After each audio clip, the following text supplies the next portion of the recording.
Une petite souris vivait dans une forêt. Il était très lâche et avait peur même du bruit du vent. Tous les animaux de la forêt se moquaient de lui. Et puis, un jour, la petite souris rassembla toute sa volonté dans un point et alla vers le roi de la jungle. Le lion venait de terminer son dîner et somnolait tranquillement à l'ombre, ronflant bruyamment. La souris s'approcha de lui et commença à grimper sur la queue. Tous les animaux étaient curieux de savoir ce qu'il faisait. La petite souris avait très peur, mais il essaya très fort de ne pas le remarquer.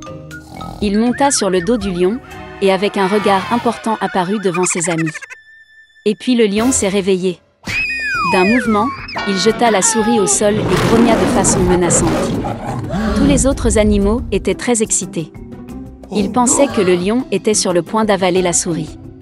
Mais au lieu de cela, le lion a demandé ce qu'il faisait sur son dos.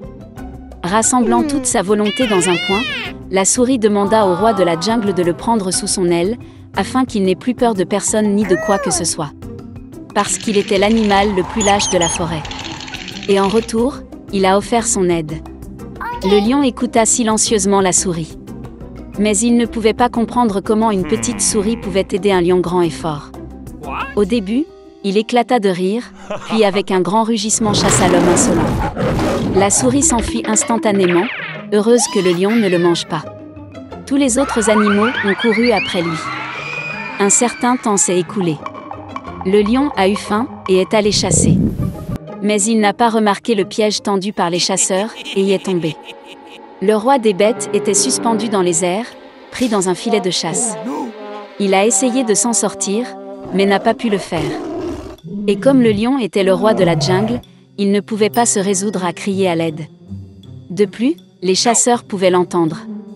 Les animaux ont vu le lion, mais personne n'a osé s'approcher de lui. Et le lion a décidé de faire confiance au destin, sans rien faire. Par accident, la même petite souris était à proximité. Voyant le roi des bêtes dans les filets, il décida de l'aider. La souris grimpa sur la longue queue du lion. Lorsqu'elle atteignit le filet, se mit à la ronger. Après un certain temps, toute une foule d'animaux s'est rassemblée près du piège. C'était intéressant pour tout le monde de regarder ce qui se passait. Soudain, quelque part au loin, le cri des chasseurs se fit entendre. Les animaux ont eu très peur et se sont enfuis dans la forêt. Mais la souris a continué à ronger obstinément le filet. Finalement, le filet s'est cassé et le lion s'est libéré. Sans réfléchir à deux fois, la souris a grimpé sur son dos et ils se sont enfuis. Lorsque le lion est arrivé dans sa grotte, il s'est excusé auprès de la souris. Et il a dit qu'il avait sous-estimé un si petit animal, décidant qu'il ne serait d'aucune utilité.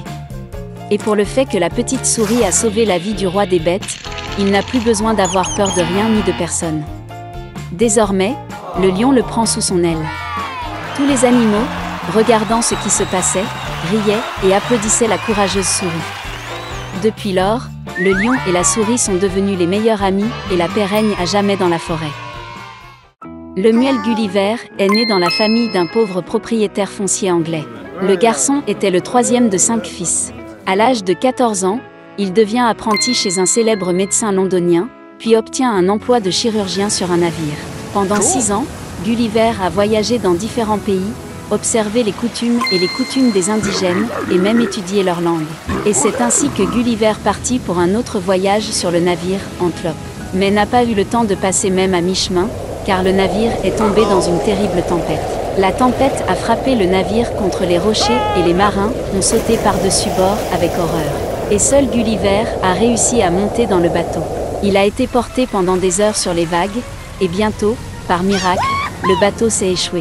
Mais Gulliver était tellement épuisé par la tempête que dès qu'il a marché sur le sol, il s'est immédiatement endormi sur la pelouse voisine. Les rayons du premier soleil réveillèrent Gulliver. Il essaya de se lever, mais réalisa qu'il ne pouvait pas bouger. Ses bras, ses jambes et même ses cheveux étaient attachés au sol avec un filet de petites cordes. Soudain, quelque chose chatouilla la poitrine de Gulliver. Il leva la tête et vit un petit homme de la taille d'un doigt. C'était le roi des Lilliputiens. Il a donné l'ordre, puis des milliers de petites flèches, comme des aiguilles, ont commencé à poignarder le corps de Gulliver. Le prisonnier s'est immédiatement rendu compte qu'il valait mieux se soumettre. Il a montré par des signes qu'il avait faim et soif. Puis, Sur ordre du roi, la nourriture lui fut apportée. Plus d'une centaine d'indigènes montèrent les escaliers jusqu'à la bouche de Gulliver, versant sur lui des paniers de fruits, de pain et de viande. Lorsque Gulliver a tout mangé, il a été emmené dans la capitale sur une plateforme spécialement conçue.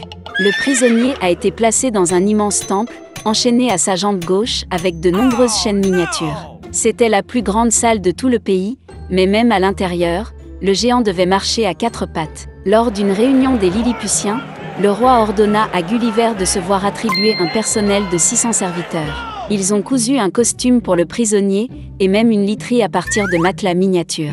Et au fil du temps, le roi a été convaincu que le géant était gentil et l'a donc libéré. Gulliver a beaucoup voyagé à travers le pays, étudié les coutumes et la langue des Lilliputiens et a même participé à leurs vacances et défilés. Une fois, en communiquant avec le roi, Gulliver a appris que Lilliputia était en guerre avec l'empire de Blefuscu, situé sur une île voisine. La raison de l'affirmation était que les Lilliputiens ne pouvaient pas être d'accord avec les Blefuscans sur la manière de casser correctement les œufs. Les Lilliputiens les ont séparés de l'extrémité acérée et les Blefuscans de l'extrémité émoussée. Et maintenant, des rumeurs atteignirent le roi de Lilliput selon lesquelles l'ennemi avait préparé une flotte et était sur le point d'attaquer. Puis l'empereur demanda l'aide de Gulliver, et il accepta volontiers. Et ainsi, sous le couvert de la nuit, Gulliver a pris de longues cordes et a nagé jusqu'aux navires ennemis. Il a attaché une corde à chaque navire et les a traînés sur les rives de Lilliput. Les gardes, qui étaient les seuls sur le navire, ont sauté dans la mer et ont commencé à nager loin du géant. Donc Gulliver a complètement désarmé les adversaires et a reçu le titre le plus honorable du royaume pour cela. Pour cela, les courtisans n'aimaient pas Gulliver.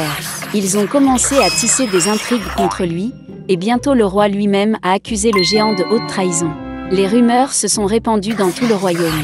Et Gulliver a appris qu'au conseil privé, il avait été décidé de l'exécuter.